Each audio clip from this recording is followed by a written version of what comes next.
so we got right now total time.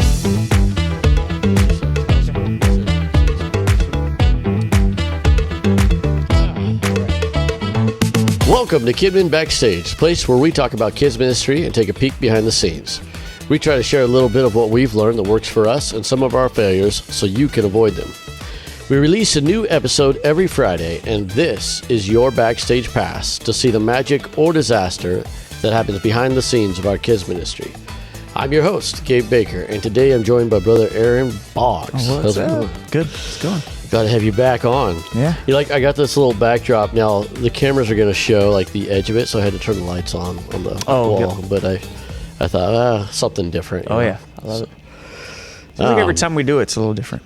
Yeah, I'm trying to give some little bit of variety. Running out of spots, though. Maybe we might have to go up in the maze. I mean, the bathroom's always open. Yeah, that would be interesting. Very echoey. All right, well, what's our topic today? Our topic today is stolen identity. Stolen identity. I was thinking, I wonder what is more catchy, stolen identity or identity theft? Ooh. Or identity crisis. Or identity crisis, yeah. So it brings a whole nother meaning, right? But yeah, I thought about that today. I was, while I was waiting for you, I was reviewing a little bit. I was like, ooh, identity theft. I don't know. But anyway, so one of those two. Yeah. Basically, the premise is we all have like labels from our past, and and sometimes those are put on us by family. Yep. Sometimes they're put on us by friends, coworkers, people that It's kind of interesting when you see somebody you haven't seen in a long time, and they see you a certain way, and you've changed. Yes. Right. Like I remember your brother. So he was talking about this. He had been talking to Brother Austin Clark, who is a listener, by the way. Oh, nice. But he was talking to him, and he was saying, he said, you go out evangelizing, and you're Brother Boggs. Yeah. And then you come back home and you're Joey. You're JoJo. Yeah. No disrespect, but that's like, he's Joey. Yeah. And so it's kind of funny because, he's been evangelizing for like 7 years. And he comes home and it's like, oh, hey, there's Joey. Yeah. And so that's like his identity or whatever. But anyway, so sometimes though it's a lot more negative. Like you can get labels put on you that absolutely are negative labels. And what happens when they're negative is it can feel like these invisible chains that hold you back. Yes. Because you're like, well, I'm just, whatever. So I was thinking about this, and recently, you said when you came, this is kind of a deep one, and it is. But I recently experienced this on a very personal level, something that's too personal to talk about on an international podcast. But I experienced this recently where I had, for a long time, kind of viewed this certain thing about myself as a certain way. Sure. And just very recently, it was like, oh, wait, no, I can do better. You know, it's not that way. Sure. So anyway, and then just finally, I'm not giving you any time to talk, but finally the other side of it is also with kids.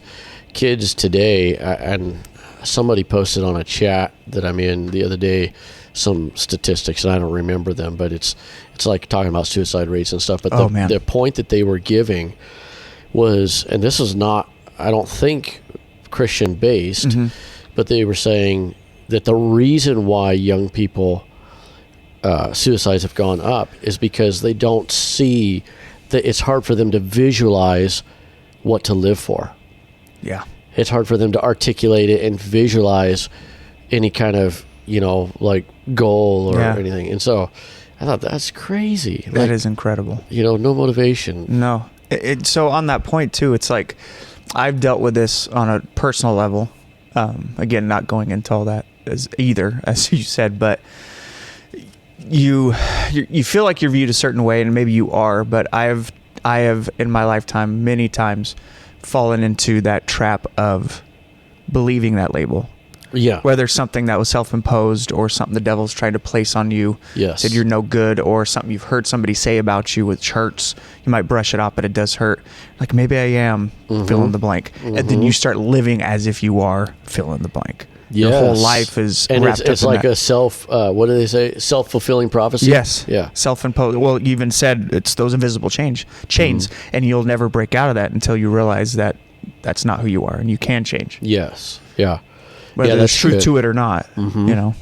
That's so good because, yeah, I have seen that, like within myself and even within others. Like, I've seen it where if somebody in the workplace feels like they are about to get fired for whatever reason, it's almost like they self-fulfill that. They start acting like Yes. they're about to get fired. And what's the point? Sure enough, they get fired. Like, Yeah. see, I told you. Well, yeah, but if you would have, changed it a little bit. Sure. And so that's kind of like our very first point there is the power of personal narrative. And so, there's all these labels that people put on us. But what the biggest downfall, and that's kind of what we're going to talk about today, is Sure. when you believe, like you said, you believe those labels, and then you start telling yourself. Yeah. Because if you tell yourself that you are a certain way, positive or negative, really what other people say does not make a huge difference. Sure. Because if you just believe that, you are really good at something or whatever, and people tell you, and this can be a fault or like arrogance. Yeah. Sure. Sure. But if you just believe like, okay, I am really good at this, then when people say something to you, it might have a little bit of impact, but it doesn't really have that much impact. Sure. And vice versa. If Yeah. you're like, oh, I'm just a loser, and somebody's like, hey, you did a really good job, you're just like, oh, well, Yeah. I got lucky on that one. So a point on that, when I was younger, I'll make this super quick, but when I was younger, I was first starting to sing and play on the platform, and Brother Bo came up to me and gave me a compliment, just hugged my neck and told me, man, you did so good, and just raved and raved. Oh, wow. I didn't feel like I was very good at all. I still struggle with this. I had zero self-confidence back then. Right. So to hear somebody that I highly respected giving me compliments, I didn't feel worthy. And my statement was, well, I try. Which sounds super conceited and arrogant. Yeah, and you didn't mean it that way. I did not mean it that way at all, across. but it came across because of my lack of confidence. And I got a phone call from Pastor a little bit later on that one. Yeah, that's so he gave me a compliment a couple of years ago. I remember I had to do announcements, and it's funny, I was talking about this, I think to Brother Kyle once on the podcast, but I do all this stage stuff all the time. I act and I'm on camera and but I'm usually like a character. Sure. And so to get up and do announcements, I was actually nervous. Sure. And it was like, man, there's all these people, it's a conference kind of big for us. And so all these preachers. And so I had done the announcements, and then I think it was the next night or something, I was in pastor's office where all the ministers were to do something. And he mentioned something like that I did a really good job and everything. And I was like, oh man, I was like, well, coming from you, I mean, he's such a great orator, Yeah. I was like, that means so much. It's like, yeah, he's pretty incredible. He's the best. Yeah. So, but the story you tell yourself, and then here's the other thing, and this is kind of going back to what I said, that's too personal to talk about. Yeah. But is your past doesn't determine your future, but so often we allow it to lock us down. Absolutely. Like, I'll use something that's kind of surface level that's easy to talk about, is like, well, I'm just always late. I'm just always late to everything, or I've just always been late and everything. There's a family in our church, I'm not going to say their name, that we tease them about that they're late. There's another family in our church that they're like always 30 minutes early, at least. But anyway, so you could take that narrative, and this is something surface and easy to talk about, but it's like, I'm just always late. I'm just always going to be that way. I'm going to be late to my own funeral, you know? And so then you just self-fulfill that because you just like, and that could even be a label, like where other people say, man, you're always late. Yeah. And you're like, yeah, I know. And I'm always going to be late. Yeah, exactly. Whereas versus, and boy, I don't want to get way off track here, but talk about reputation a little bit, is if you have been late and you have this reputation and then you decide to change it, Well, you could have been on time or early like 10 times. Absolutely. Nobody notices. Not a bit. Nobody notices. But and then you're late the 11th time. They're like, they will you're notice. always late. You're like, don't you know? Every time. Don't you know how hard I've been trying? And it's like, you got to start all over. Absolutely. Square one. Yep. And then you get discouraged, like, I guess I am late, and then you go back. Yeah, there you go. Yeah, exactly. You're back at like, yep, that label fits. I'm back to where I was. Yes. So our next thing is character growth. And this might almost sound like it's off topic, but it's not. The reason that I put it in there is because, we're talking about labels and identity and everything. And I think this is, I guess, like maybe I could have named it label change or something, changing the labels, getting a designer brand.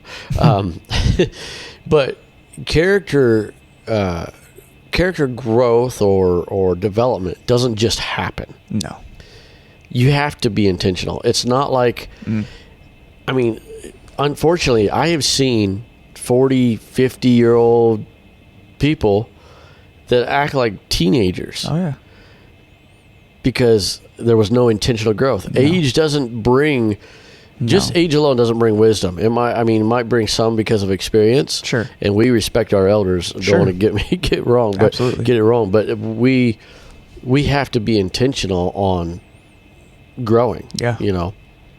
On the flip side, I've seen pretty young people that are, it's just like, wow, they got it together, and it's because they're being intentional about what they do.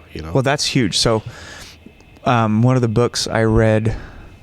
Well, I didn't read it this year. I think it was last year when I read it. Yeah, it was last year. I was trying to read a few books a month then because I had the time. But it was Maxwell's book, and it was 21 Irrefutable Laws of... Oh, yeah. Is it the one that... I can't remember the full title. 21... Developing the leadership within you. Well, that's one of his books. Mm-hmm. But there's the 21 Irrefutable Laws of Leadership. That's his classic book. Yeah, I don't think it was that one. So it might be Developing the Leader Within You? It's that one. Okay, Developing the Leader Within You. And one of them, that must be it, because one of them was the law of intentionality. So I took notes on every single chapter and kept the notes like in the book to look back on. And that one, I did pages upon pages of notes on that one. It just, for whatever reason, maybe it's something I had needed to work on at the time. And I still think of that, whether it's finances, whether it's work, whether it's spiritual things, being a family man and a husband and a father. Yeah. It's everything you do needs to be intentional, right? Or purposeful, but more intentional. There's a reason for this. I'm intentionally doing this because it's right, or because I want to develop a pattern for the future, or I want to put something in my kids. And it's hard sometimes. It's so hard because it's hard to we're talking about John C. Maxwell. Another book he wrote I like a lot is Today Matters. Yes. And it's hard sometimes, and that's where our Pastor Burgess he's great at Today Matters, that concept. Oh, yeah. I don't even know if he's ever read the book, but he is like, we're talking about, okay, maybe we should do this. Okay, let's do it right now, today. Yes. Let's do it. Let's get it done. Yeah. Or let's start down the path, today.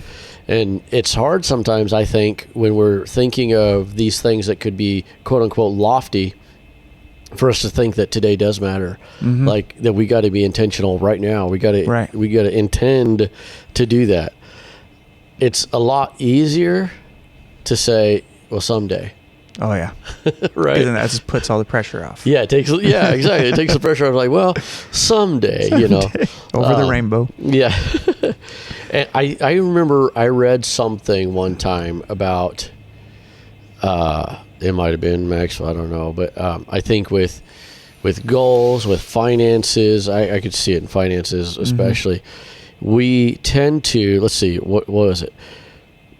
Okay, we tend to overestimate what can be done, and I might get some of these numbers wrong, but we tend to overestimate what can be done in 5 years, and we underestimate what can be done in 1 year.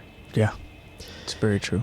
And it's because 5 years seems so far away that it feels like, someday I'll be there. I'll get there. Yeah, I'm going to have that much money by then. Oh man, I can look back 5 years ago. Yeah. And then we underestimate what can be done in the short time because Right. we're just like, oh yeah, there's no way. Absolutely. We look at our current situation or whatever, and there's no way. But if we like say, okay, well, let's start on it today, you know. And man, we're off track. But you know, when you compress that time, Yeah. there's a book I just read, The 12-Week Year. Brian Moran, I think is his name. And they talk about basically it's quarters, you know, or whatever, but they basically compress this everything that you would do in a year in Sure. 12 weeks. Sure. And so it's kind of an interesting concept, and there's a bunch around it. It's a good book, but I did one of their workshops. It's kind of neat. Okay, anyway, so the other part of that character growth is that, you know, when we talk about reputation, I think that sometimes, I know for me, sometimes I think of reputation as it's up to others. Like, what you think about me, Yes. that's my reputation, Right. right? But really, like you said in the beginning, is you thought you weren't very good. And I guarantee you, I mean, for Brother Bo to have said that, there was all kinds of people that thought you were good. Sure. So that was your quote unquote reputation, but you had this self label, you Right. know? And so anyway, I think that, a lot of times I think of reputation like, okay, people think that I am this way, but really and this is in the context of character isn't what other people say about you when you're not there. Sure. Character is what you consistently do. Absolutely. It's what you do over and over every day. How your intentionality is. You know, what you are you being intentional on how you live today. Right. You know, how you live out today's life. Sure. So now I mentioned this a few podcasts ago with Brother Miles, and I said I have to be careful because I read so much leadership. The work environment that I'm in is a lot of leadership stuff, and so this is a kids' Sunday school kid ministry Sure. podcast. So let's bring it around to the kids a little bit here.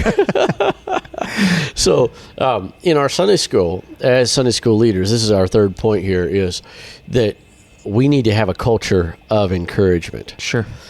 This is something my wife is great at. She is her disposition is like that way more than I am. Sure. And women probably in a general, I would think so, you know, are like that. Like, have you heard this used to be all foreign to me, but my wife used to work in daycare and stuff like that. So a kid's running, you know, and we're like, hey, no running. Yeah. And the women, they're like, let's use our walking feet. Yeah. Very true. Let's use our walking feet. And just, I can't remember. There's a bunch of them like that, you know. But, and so I guess some of it comes from that, and some of it's sappy, Sure. right? And we hate it. But we do want to have a culture of encouragement. Excuse me. And so what I had on there is replace criticism with support. Yeah. And that's something that I know I could do more of. Oh, you yes. know. Me too. I think of, you know, any given Sunday, you're going to have some child that's messing around in Sunday school, not paying attention, laying down, turning around, picking fights. And it's so easy just to immediately, like the very first time you see them, it's like you jump down their throat, grab them by the arm, slam them on the table, you knock it, you know. I mean, I've seen parents in churches, I'll just put it that way, that are like that. They're like watching, and you want your kids to behave, but like they can't breathe. You know, they like can't even breathe, or else they're going to get a whipping, you know? And so I think on that point, it's important. I mean, after the third time, it's probably time to get stern, you know? But let them know the rules. But hey, why don't you come sit up here with these guys? Yeah, exactly. You know, a better approach. Or, hey, in Sunday school, we don't do that. Let's do this. Or sit by him and talk to him for a second. You know? Yeah. That encouragement. Yeah, and it is, you know, like our kids, your kids, and my kids are, you know, I have a kind of a spread. I got some older ones, and then I got a younger one. But they're pretty well behaved, you know, for the most part. I mean, they have their, you know, quirks or whatever, but they're pretty well behaved, and your kids are pretty well behaved. And so I say that because sometimes we come into Sunday school, and whether it be church kids or kids that come, you know, from outside on the bus or whatever, sometimes they're just like so over the top misbehaved. Yes. That it can be easy to be like, hey, you know, what in the world? And then, like, I hate it when kids don't listen to me. Oh, yes. You know, when I tell them something. And so it can be tempting to really, like, crack down. But we got to remember the environment they're in. It's chaos. It's like, they're always getting yelled at. So it's just like, well, whatever. Sure. You know, another person yelling at me. Well, I think that makes an impact too, because on that point, they're used to the screaming, the demeaning words and tones, and then they come to Sunday school and they're doing the same thing they do at home, and somebody sits down and actually talks to them like a human. I mean, that can make a huge impression on them. Just that little interaction can make just a huge impression. Yeah. You know, that reminds me of something Pastor was just telling me about in our school. I'm trying to be kind of vague here, but there was a child that was kind of acting out, and they just weren't doing well. And so Pastor talked to them, and he talked to, like you said, that's what reminded me of it. He talked to them like a human being. He says, so what's going on? And they started to like, well, and just, he's like, no. We're talking. I want to know what's going on. And so finally they calmed down enough to realize that, oh, he's actually going to listen to me. Yeah. And so they were talking about their work, and it finally boiled down to this, like, one certain pace or whatever, their certain book that they were having a really hard time with. I think it was math or something. And so he said, well, why don't you go get it, and let's look at it. Well, then they got up and they started to stomp out and to go get it. And he's like, hold on. And he made them do it right. He's like, no, we're not going to do it like that. Yeah. Let's just go get it and talk. Well, so he was telling me the story because now, and there's like three different stories like this in the past, in recent, like, month or two. And now that kid's doing better than ever. Yeah. Than they've ever done in school anywhere. They didn't always go to this school or our Christian school.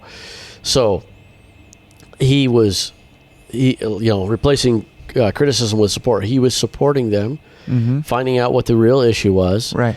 But at the same time, it wasn't that sappy, let's use our running or our walking feet, you know, and nothing against that, but he wasn't sappy or anything. He did say, hey, we don't do it like that. We don't act that way, but let's see what the problem is, you know. And so, and it had results. It had results. You know, it got results. Well, you feel like you're heard, and then you feel like, even though you think of when somebody cares, like, man, they cared about me. It's not the sappiness and the over dramatic ways of talking to them. And I love you. You're doing so good. I mean, that stuff's good, but it's when you walk away like, man, that hurt a little bit maybe, but he helped. I mean, we both have had those conversations with Pastor. You walk away like, oh man, he let me have it, but I'm better for it. Like, I got a new outlook. I know what I was doing wrong. I'm fixing it. And he didn't have to do that. Yeah, exactly. You know, it shows you feel cared for. It would be easier not to. Much easier. You know, it'd be easier to just let it slide. Right. And that's another podcast. Yes. Because sometimes those hard conversations, you know, are, as a leader, we have to do that. We have to have those hard conversations. So here's something, I think I might have heard this, at least phrased this way. I think I heard this from Brother Booker, but is try to catch kids doing good. Yeah. And so we think of, you know, catching kids misbehaving, like, oh, they're talking to their neighbor, you know, and they're not supposed to be talking right now, or they brought some candy, or, you know, whatever, you know. So, but catch kids doing good. And we could probably do more of this in our Sunday school. Oh, sure. But, I mean, in fact, we should do that. Like, you know, just randomly, like, see somebody that's behaving, it's like, oh, caught you. You know, we should do that in front of everybody, and then, like, give them candy, you know. Because then what happens is I heard this from somebody. Oh man, I wish I could credit them because I'm pretty sure it's somebody on the curriculum team for the project I'm working on, but I can't remember who it was. But anyway, whoever it was, they were talking about like when you, instead of pointing out, like you got Billy and Sammy and Susie sitting there, and Sammy's just behaving really well, and Billy's just being over the top, getting, pulling Sally's hair. Instead, it's like, Billy, you stop that. Is you point out Sammy, like, Sammy, you are doing so good. Because then it gets Billy's attention, and he's like, oh, that's how you get attention. Because a lot of times that's what it is. They just want the attention, right? And so a lot of times that's what it is. That's how I get it. Yeah. So, that's good. We could do a lot more of that in our Sunday school. And I do feel like, we have a culture, maybe, I don't know if we have a culture of encouragement, to be honest, but I think we might have a culture kind of of inspiring. Like we get kids amped up and inspired. And so, but we could probably do better on that encouragement piece, Yep. So another thing is, and this is kind of, I got it as two sides of it, because we are going to talk about the kids too, but even for ourselves, is I have embraced failure. And we've done some podcasts about that, and maybe even one, I don't know if we did one titled that or not, but and Maxwell wrote a book, Failing Forward. Yes. I've read most of his books. So, but embracing failure, because a lot of times we as adults, and this goes for kids too, we can become, and this is the other part of it, is don't let kids become paralyzed by fear of making a mistake. Oh, yeah. And, really, I wasn't thinking of it in this context, but since what we were just talking about, is we could paralyze them that way too. Absolutely. By being critical of them or getting onto them, and now they're just so paralyzed, they're afraid to do anything. If I do it, I'm going to get in trouble no matter what. Yeah, exactly. And so, but the way I wrote it, or the way I meant it, is like to do something great, or to step out a little bit. And so for us as Sunday school leaders, I think that we have to embrace failure. I think I put it as, I don't see it on. Oh yeah, there it is. Failure equals stepping stones. Yeah. I did a little stint in sales years ago. Me too. It's terrible. Yeah, I'm not really into it. I know that kind of everything is based on sales, but yeah, it was business to business sales, and so. But anyway, I remember like there's a common thing in sales that they say like you just have to get through the no's, like, and the idea is like, and it's kind of a spin, obviously, but it's like, no is a good thing, because you're just getting through another no, so you can get to that yes. And so whatever. Yeah. but if we can look at failure like that, I guess if nothing else, it's a learning. Sure. It's a learning thing, and so if we can look at failure as, now I guess to qualify, which we try not to spend a bunch of time doing that on the podcast, and hopefully it's just taking it, on its own merit. But to qualify, if you have a failure because you're just lazy or something, sure, it's a character flaw. Yeah, exactly. That's something different. But if you fail because you tried and you messed up, you just like, oh, that didn't work, and you can fail. I think I've done it. You can fail by snapping at somebody, like. You get stressed and you take it out on somebody. Oh, yeah. And then you have to go and apologize, and and so that's a failure, and then you can step back and learn, from that failure. Sure. And so that's where it's the stepping stones. Right. Well, it's like that. As soon as I heard you say that, it reminded me of the old. There's probably nobody on here that's going to know. Well, maybe. Okay, so David and the Giants. Do you remember them? Oh, they're apostolic band back in, I don't know, the 80s or 90s. So they're like Christian rock, right? But they're apostolic. But they had some phenomenal songs back in the day. And one I of the didn't ones, know they were apostolic. Oh, Okay. Yeah. I don't know if they originally wrote this song or if they just sang it, but they did that song, You Turn My Stumbling Block into a Stepping Stone. Remember that song? Oh, yes. Yes. It's so I do old, remember right? that. Who used to sing that? We in had our several church? people that used to sing it Okay. as a solo. Yeah. Isn't that a trip? Wow. But it's to that point. It's a stumbling block we thought messed us up was just a Yes. stepping stone on the way that's to good. that journey. Wow. I remember that song. Isn't that funny? That's a blast for the past. We should sing So it. much. We should. Oh, man. Yeah. That's good. That's really good. Yeah, and here's the flip side of that is if we can teach, if we can learn that for ourselves Yes. and take that to heart and everything, and then if we can teach kids that, I've seen kids sometimes get so frustrated. I mean, my kids have done it. Get so frustrated because they messed up. And it's like, hey, it's not a big deal. And I think sometimes they're just It's like, just Legos. Yeah. Yeah. In fact, my son, my 7-year-old, he does that sometimes. He'll be like, "Arr!" I'm like, and I'll hear it.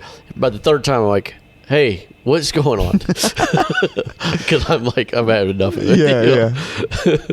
But yeah, and so we don't want kids to be paralyzed by that fear of messing up. We want to let them know that, hey, you can make some mistakes. You Sure. step out and be great. So I guess that's kind of, we could wrap it up there. I just want to go back to the label thing really quick and that's kind of where this whole stolen identity or identity theft, where that comes from is that I feel like, okay, I'm going to back up. I know we're out of time, but so Brother Joey in the Christmas program, he has a line in one of the skits we do, and he's like, I can't even be what I want to be, much less what you created me to be, talking to God. Yeah. It's a really good line. It's a powerful line. And I think that so many of us feel that way. Yeah. Because we're wearing those labels and we feel like I can't even be this best version of myself that I envision that I want to be. Yeah. My spiritual walk with God, my education, my health, whatever, Sure. all these things that I want to be, my, the different roles we play, father or husband, and then we think, I can't even do that. I certainly can't be what God expects me to be. But if we could look at, and I don't know, there's probably a spin we could do on this designer label. God designed you to be a certain way. Absolutely. Let him put his designer label on you, because he did create us to be so much more than what, we allow people to label us. Absolutely. Okay, quick recap. So the power of personal narrative, and that's what we kind of just talked about. Number 2 is character growth. It has to be intentional. Absolutely. You have to, like you talked about in that book, you got to have intention. And then the culture of encouragement, something we need to work on in our Sunday school. Matters. And I would say, we focused on just the Sunday school kids in that part, but as a leader, surround yourself with that culture of encouragement. Surround yourself with people that feed into you, help you, and lift you up. And then embracing failure. Failure just equals stepping stones. Yeah. And then right here, this is where you can take us out on stumbling block. All right, I think that's a wrap. That's correct.